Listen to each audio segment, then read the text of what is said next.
অল্প টাকায় কীভাবে বাড়ি করবেন সেটা জানার জন্য আমাদের ভিডিওগুলো দেখতে হবে, আমাদের কাজগুলো দেখতে হবে।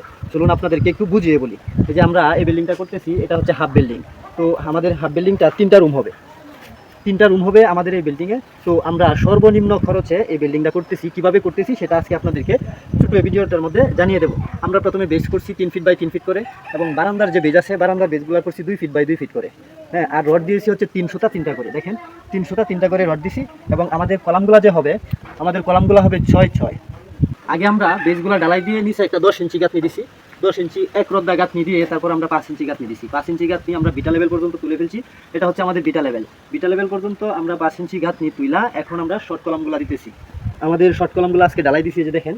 তো শর্ট কলামগুলো আমরা 6-6 দিছি, কেননা আমাদের কলামগুলো হবে, মেন যে কলামগুলো হবে, কলামগুলোর সাইজ হবে 6 ইঞ্চি বাই 6 ইঞ্চি, যার কারণেই আমরা নিচ থেকে 6 ইঞ্চি বাই 6 ইঞ্চি করে তুলতেছি। এখন আমরা অনেকেই আছে 7 ইঞ্চি বাই 7 ইঞ্চি দেয়, আমরা যেহেতু খরচ কমাবো, অল্প খরচে করতে চাই, সেজন্য আমরা 6-6 করতেছি। আর 300টা 3টা করে রড দিছি। প্রিয় বন্ধুরা দেখেন, এই যে এখানে আমরা 5 ইঞ্চি গাঁথনি দিছি।